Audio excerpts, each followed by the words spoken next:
So let's jump into the ego map for the Enneagram Type 2. We're going to explore their shadow and enlightenment structures and also look at your money monsters and money path to money mastery. All this content comes from my new book, Taming Your Money Monster, 9 Paths to Money Mastery with the Enneagram.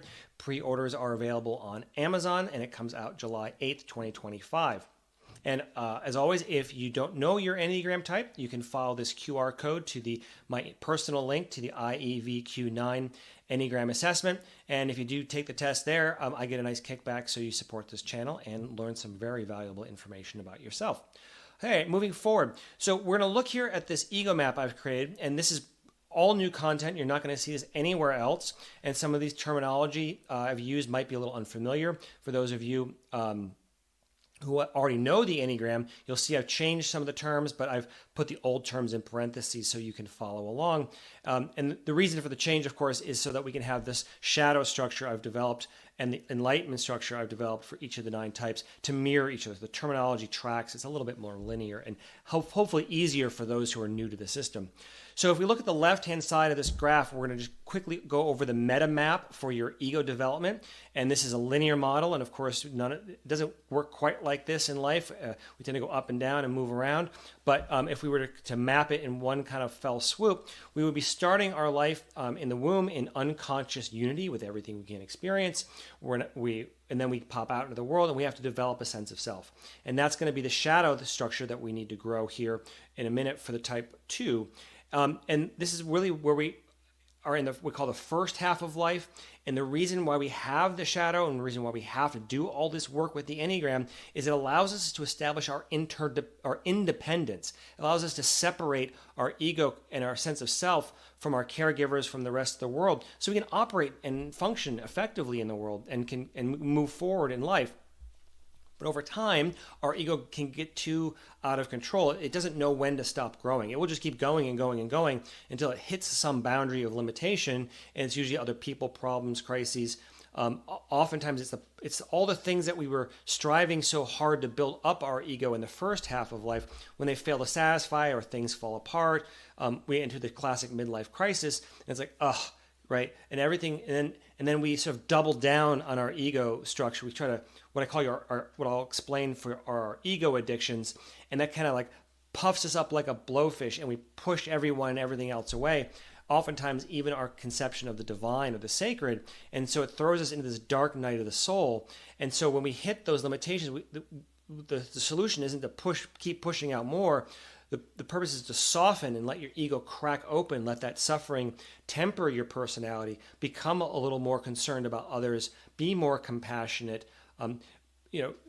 let go of the sort of putting everything into sort of my team, your team, mine, yours, that kind of dualistic thinking, and be able to think a little bit more holistically about the whole. And not everyone does achieve this. Everyone can achieve it, but a lot of us don't really ever enter into this second half of life.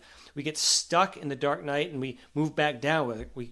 We scramble like a cat thrown into a bathtub. Like, who wants to be in the dark night of the soul? So we try to get out of there any way we can, and that can lead to addictions and to all kinds of crises and affairs. But we end up pushing ourselves down on this ego map of the Enneagram into more unhealthy expressions of our type, rather than cracking open and moving into the healthiest expressions of our type. And then that's where we're establishing our interdependence once again to get to conscious unity. So you now have an ego. You need to develop your sense of conscious, your sense of self, but you're aware of you, but you're also aware of the unity that you have with everything, everywhere, in love and compassion, that sense of the sacred in everything. And so now let's jump into what that means in very specific detail for the type 2. So you have your sacred wound, which we covered in a previous video on the shadow structure. But what the sacred wound means is when you were a child, you had a psychological umbilical cord that connected you to your caregivers, and that has to be cut over time in order to establish your independence and your individuation, we might say in psychological terms, to individuate from others. And that sacred wound, you got that psychological umbilical cord cut by sadness, or sometimes we call it shame in the Enneagram, but it's sort of a sadness or grief about how you think others perceive you for the type 2, meaning you've externalize that sadness out at the world, and you feel that you're fundamentally unlovable is this deep unconscious driver, and that's your greatest fear. So your sacred wound creates your greatest fear of being unlovable, and then that creates your worst vice or your most negative characteristic that tries to prevent you from feeling unlovable. And so your worst vice is pride. You kind of take pride in what a good, helpful, lovable person you are, which is still true. You are that, but you've overdone it because you don't want to feel that sense of being unlovable. And so that's really hidden from your unconscious mind, from your conscious mind and your unconscious mind. And then to keep you from ever triggering or having to look at that deepest part of your shadow, you would develop a primary ego addiction to flattery. And what flattery means, like it says, you're complimenting people, but you become, well, of course, you're the helper, or what I call the ambulance of the Enneagram egos. You have this compulsive need to run around and help people and be of service and be of use. But it's really, that's the flattery in action. So you're basically playing this covert emotional game of giving to get. And what you want to get is reinforcement of your pride. You want people to tell you how wonderful you are, how lovable you are, how kind and decent and generous you are, in order to keep that greatest fear from becoming a reality or feeling that fear at all. And so that flattery can get you to all kinds of people-pleasing behaviors. It often leads to kinds of codependency. It leads, of course, into our money monsters, which we'll cover shortly. And then all that running around helping other people means you've kind of neglected your own needs, that you're not really asking for what you want directly. You're trying to get it indirectly. I'll help you, so then you should help me, right? And then when the help me part doesn't come, or if the gratitude doesn't come that you expected, or the reciprocity of service, then you're going to fall back into your secondary ego addiction, which is vengeance. Now, vengeance it's tricky for a type 2 because it's not so obvious sometimes. It can be very subtle and passive aggressive in ways. But essentially, it's kind of like, it can often be like watching a cuddly teddy bear grow claws and fangs. Like, your twos are very sweet and decent and kind until they've overextended themselves or they haven't gotten the gratitude they feel they deserve. Then they're going to make the other person suffer. And so, but the way they do it isn't just through vengeance. Vengeance has to combine with their pride. So vengeance is the primary ego addiction for an Enneagram Type 8. So you kind of look like an 8. You're taking on some of the 8-like challenger or hummer characteristics of asserting yourself and pushing against, taking charge. But it's still underneath it. You're not becoming an 8 because that's still being that vengeance is being supercharged by the wounded pride inside of you. And so what that leads to is just outright revenge. And revenge is just another way of saying you're going to make the other person suffer or pay for not paying attention to you like you think they should. And that could come in all kinds of subtle ways. Like, you might suddenly become a hypochondriac and get really sick, and like, well, you're not going to pay attention to me then? Well, now you're going to have to pay attention to me now, right? Or you might gossip behind somebody's back, or you might send them on a guilt trip, and just some way that you've kind of gotten your dig back at the other person somehow for that lack of reciprocity that you were the conditional love that you were giving. So you're giving all this flattery, all this love, but it's got the strings attached to it, and that's the thing that's causing all the problems for you. But then that secondary ego response is just sort of a temporary fix. It's like two negatives trying to create a positive in a way. Like, so the revenge blocks your flattery, and it's useful in an important way. It's an important psychological tool for the two, because that's what's going to keep you from overextending yourself to the point of completely breaking. There would be no limit to your generosity, to your service. You would just kind of, right? You'd be flattened by that excessive giving, or excessive helping, and so it allows you to undo some of the damage of your worst trait, even though it's doing it in an unhealthy manner. So it's a maladaptive strategy, but it does have a positive purpose to keep you from completely destroying yourself. All right, but that leads us to the money monsters, which are the bleeder and the bonder. And so again, if you want to look at the video on the attachment theory of money to explain the anxious and avoidant styles, a bit more depth. Please watch that. But the Cliff Note version is that just like in our romantic relationships, we can be anxiously attached to money, or we can be fiercely avoidant of money. These are the ways we have when we have an unhealthy relationship to money, it can manifest for a type 2 as the bleeder and the bonder. So the avoidant type 2 bleeder is the person who's they're avoiding taking personal responsibility for their finances because they're so busy bleeding out their time, their money, and their resources in helping other people. So they're very focused on the other, but they're not taking care of the 4 pillars of finance, which are earning, saving, investing, and giving. So what's happening with the bleeder force, they're jumping to the giving part before they've mastered the earning, saving, and investing part. You got to get the other ducks in a row before you're super generous with your finances. It doesn't mean you shouldn't be generous, but you've got to be prudent about it and be able to make sure you've got all 4 pillars of finance in your life going well. And of course, as I mentioned in other videos, you can be anxious in some circumstances and avoidant in another. So you might be an anxious earner but an avoidant saver. You might be an anxious investor but an avoidant giver. So you can be mixed in your attachment style depending on the context of which pillar of finance we're looking at. So the bleeder, again, they're going to be bleeding out too much money.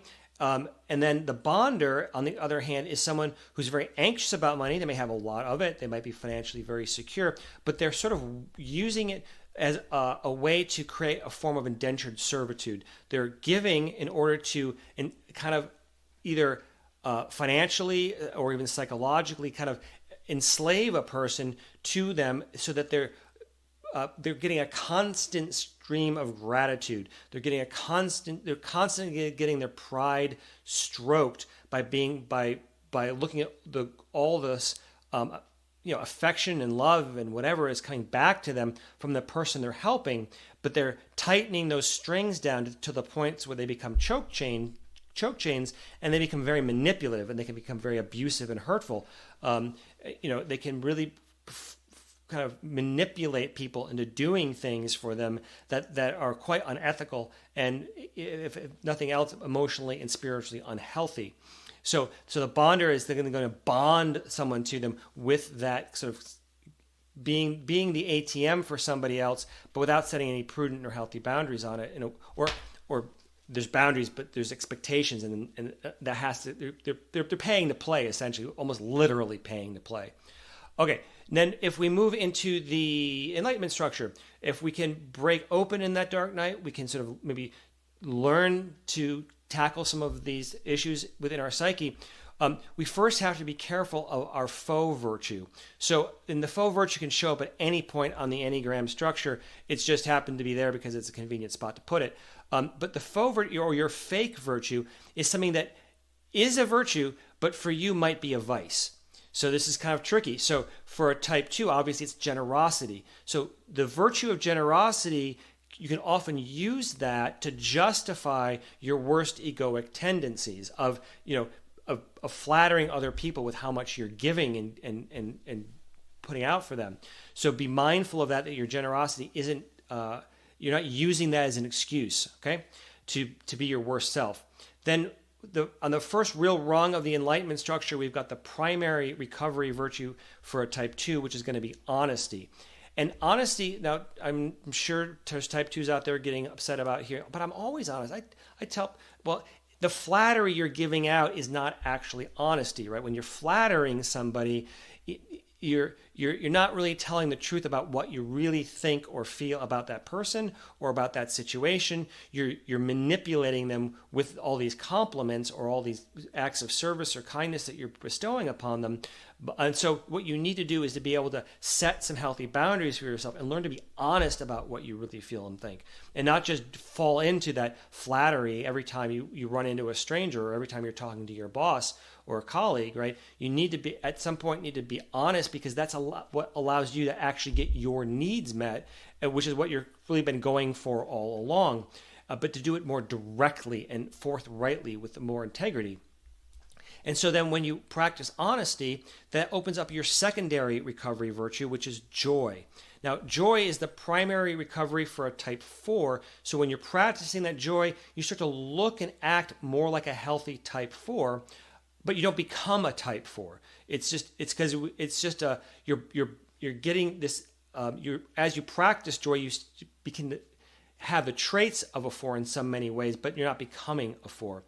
And joy, when you can combine that with honesty, these two sort of secondary virtues, if you can put those to your secondary and primary, those combined to make your greatest virtue or your highest virtue, which for a type 2 is going to be humility, right? Because humility is what's going to cure that pride, that pesky pride. And humility is when it's that magic formula, like you're joyful in the moment, you're able to see the beauty and have gratitude for what's going on around you. And when you're honest about what you think and feel, and you have that joyful, honest equanimity, then you're able to practice humility, because then you're not worried about your ego so much. You're not worried about whether people like you or love you or care. You're just able, and you're not putting on a facade. You're just letting your true self, your authentic self, come forth more fully. And when you let that authentic self, that true self, the highest self for you, for a type 2 to come out, that's when your greatest hope finally gets fulfilled. And your greatest hope was to feel unconditionally loved. And that's what you've been going for with all this giving, all this helping, all this rescuing that you're doing of others in the world, saving everything and everyone. What you really wanted to do was feel loved, but you have to connect with your inner sense of the sacred. You have to connect in the sort of divine joy and feel that eternal essence of your soul inside yourself that always is, always was, and eternally connected in love with the rest of the universe. And sorry, that's a little, yeah. Anyway, we recorded that out. Yeah.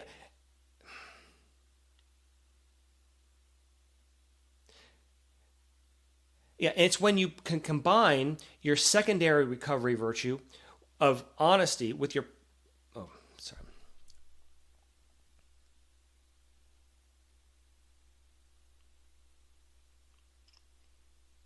And your secondary recovery virtue is then going to be joy, which is being able to find the beauty and contentment in the present moment, being really that sense of fullness of the beauty of existence in front of you, taking joy in the present moment, being mindful in the present moment, is going to be the thing that is going to combine with your primary virtue of honesty. That joy plus honesty is going to allow you to embody your greatest virtue, which is then humility. And humility is what's going to cure your pride, that pesky pride that's really driving the flattery, the greatest vice within, and the flattery within your shadow structure.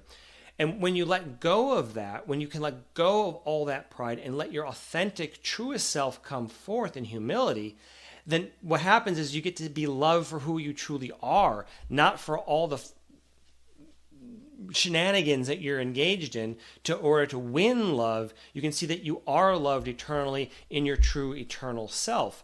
And when you can feel that unconditional love, that's when your greatest hope finally gets fulfilled. But only in humility, backed up by honesty and joy, are you going to ever to have that genuine experience of being unconditionally loved as a fractal piece of the divine. And when you do that, it heals you're never going to heal your sacred wound completely. Maybe somebody has. I haven't gotten there yet. I hope maybe someday, but it does get better. And so you begin to heal that sacred wound, and then you can more fully live into your sacred gift and manifest your sacred gift, which for a type 2 is divine love. So your biggest problem as a type 2 is that all your love before you entered your enlightenment structure was conditional. And then all the love you're giving after you're moving into your enlightenment structure should be unconditional. And so your worst trait becomes your greatest strength, and that's true for all of our types. But for 2 to be able to have that sense of divine love inside yourself that you can then radiate out to the world, that doesn't need applause, doesn't care what people's reaction happens to be. You're just doing it because it's the right thing to do, and you're no longer codependent on the gratitude coming back to you. You, more than any other type, can bring the divine love of the sacred to others, and then you become if you apply this to your 4 pillars of finance, right, when you've helped to overcome your money monsters, then you become the beloved. So the beloved is a type 2 money master that now they've got their financial house in order. They've mastered the art of earning, saving, investing, and they've probably already got the giving down. Maybe they've tempered that one back in order to master it fully. And now they're able to just use all the resources. Now that if they've developed some wealth, that becomes like this great tool to go out there and fix the crack in the world that you as a type 2 were uniquely called to heal. And so go out there and do it.